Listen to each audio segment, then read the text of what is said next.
초반에 빅매치! 안녕하세요. 저는 YTN스타 조현주. 안소영 기자입니다. 초반에 빅매치 2탄으로 돌아왔습니다. 2탄으로 열화 같은 성원의 비버 2탄으로 돌아왔잖아요. 박정민 배우와 유준열 배우의 2탄. 저희가 1편에는 좀 더 공식적인 알려진 그런 부분에 대해서 좀 얘기를 했다면 이번에는 좀 더 사적이고 좀 더 내밀하고 이런 부분에 대해서 조사를 많이 해왔잖아요. 본격적으로 한번 그러면 하나하나씩 짚어볼까요? 네.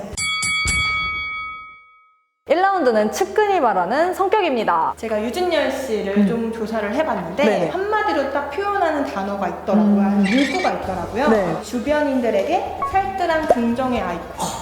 아무리 바빠도 오랜 친구들과 가족들과 보내는 시간은 꼭 만든다고 하더라고요. 그리고 이제 여행을 평소에 즐기는 편인데 그 여행에서 찍은 사진들을 뭐 SNS에 올리는 것은 물론이고 주변에 좀 힘들어하거나 좀 치열업이 필요한 친구들에게 직접 그런 사진을 보내주고 응원의 메시지 보내는 것들을 몸소한다고 하더라고요. 원래 저희가 그런 것들은 네. 하고 싶어도 잘 되지는 않잖아요. 본인 성격 아니면 못해요, 그렇죠. 그거는. 네. 그런 진짜 성격 것들을 아니면. 아낌없이 이렇게 이런 안부를 하고 문자를 보내거나 네. 사진을 보내는 게 거리낌이 없는 사람이라고 하더라고요. 평소 즐기는 것들은 네. 이제 뭐 물리, 축구, 또 영화를 굉장히 좋아해서 한 2시간, 3시간 잠자는 스케줄에도 불구하고 꼭 영화는 영화관을 가서 본대요. 와, 네. 정민 씨는 준열 씨보다는 조금 더 차분하고 조용한 그런 게 느껴지는 게 이 지인들이 주로 이제 하는 게 정민 씨는 쉴 때 책을 많이 본다. 조용히 앉아서 책을 본다. 이렇게 말씀을 많이 해주셨고요. 스스로도 자기 자신을 좀 더 나는 좀 마이너한 사람이다. 이렇게 얘기를 했다고 해요. 하지만 주변 지인들은 박정민 씨를 보고 굉장한 의리파 이렇게 얘기를 하더라고요. 소속사를 계속해서 옮기는 경우들도 종종 볼 수가 있는데 정민 씨는 처음 들어간 소속사 그대로 8년 동안을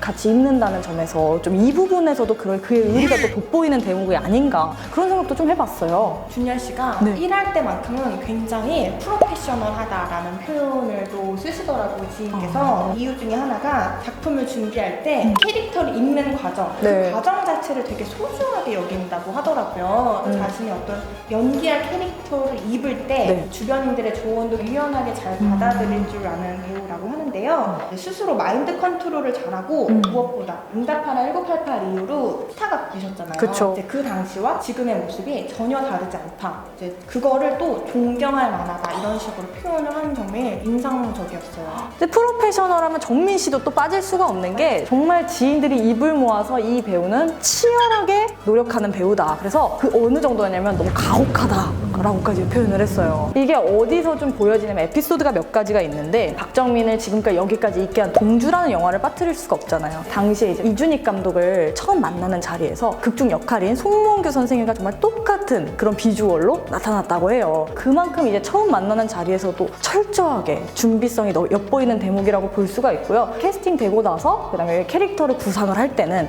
일본이나 우리나라 역사뿐만이 아니라 한 발짝 더 나아가서 러시아 역사까지 공부하는 굉장히 치열하죠. 그런 열정이 정말 작품을 그냥 봐서는 나오지 않는 열정이잖아요. 이렇게 본질적인 것을 파고드는 그런 모습이 진짜 성격도 좀 엿보이는 그런 대목이라고 볼 수가 있을 것 같네요, 진짜.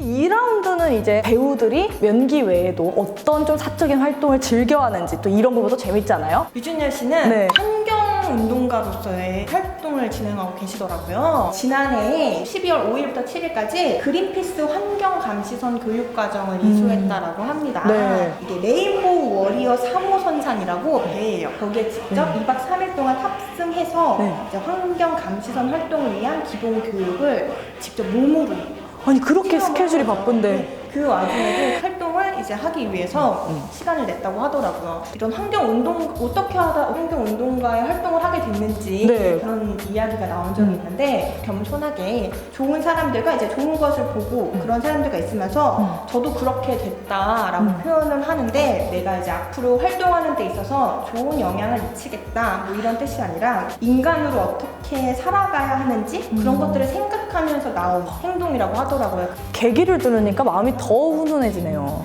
네, 사실 박정민 씨는 SNS도 안 하기 때문에 사적인 그런 사생활이 좀 알려진 부분이 많지 않아요. 그럼에도 불구하고 그의 그런 솔직하고 사적인 모습이 나오는 부분이라고 한다면 바로 글쓰기 활동, 작가 활동이라고 볼 수가 있는데 이제 탑 클래스 리틀프레스라는 매거진에서 약 4년 동안 박정민의 언희라는 칼럼을 꾸준히 연재해 왔어요. 계기가 또 이게 굉장히 신기한 게 이제 글을 말로 옮기는 그런 직업을 하다 보니까 말을 또 글로 표현해보고 싶어서 작가 활동을 하게 됐다고 하더라고요. 이게 글이 굉장히 솔직해요. 정민 씨의 그런 사적인 모습을 굉장히 잘 볼 수 있는 글 안에 보통 자기가 녹아난다고 하잖아요. 박정민 씨의 글이 정말 딱 그렇습니다. 지금 아쉽게도 지난해 4월에 연재가 끝이 났는데 작가 박정민으로서 만나볼 시간은 조금 더 기다려야 될 듯 싶네요. 네.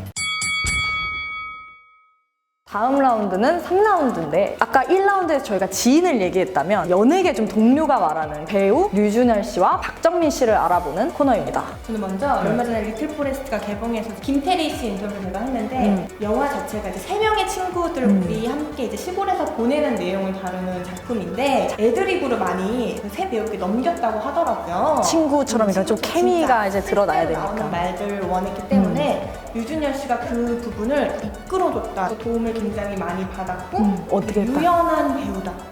계속 이렇게 보면 유연한 배우다라는 표현을 쓰더라고요. 정민 씨 좀 말씀을 드리면 그것만이 내 세상에 좀 굉장히 높은 흥행을 거뒀잖아요. 당시에 이제 선배 이병헌 씨가 박정민 씨에 대해서 한 말이 있어요. 극 중에 서번트 증후군을 앓는 그런 천재 피아니스트 역을 맡았는데 소화력이 어느 정도였냐면 마라톤의 조승우 씨의 견주어도 손색 없는 연기다 이렇게 표현을 했습니다. 최고의 극찬 그쵸. 아닐까 싶은데요. 잘해도 잘 따라했다 정도의 아마 평가였을 테지만 정말 자기만의 해석으로 새로운 캐릭터를 만들어냈다 이렇게 평가를 해주시면서 심지어 내가 이게 더 낫냐 저게 더 낫냐면서 물어보기도 했다 이렇게 얘기를 하시더라고요. 이병헌 씨가 박정민 씨한테 그럴 정도로 후배보다는 동기 같은 느낌이었다 이렇게까지 표현을 하셨어요. 그래서 정말 이러기 위해서는 얼마나 많은 노력을 했겠어요. 캐릭터에 대해서. 정말 박정민 씨가 이러다 자기 피아니스트 되겠다 이런 말까지 하셨다는데 지인의 에피소드에서 이런 본인의 성격들이 이렇게 좀 드러나는 것 같아서 굉장히 흥미로웠습니다, 저는. 지금까지 유준열과 박정민의 어떤 조금 사소한 부분들? 네, 좀 가까워지는 느낌이 좀 드시는가요? 좀 약간 저는 가까워졌습니다.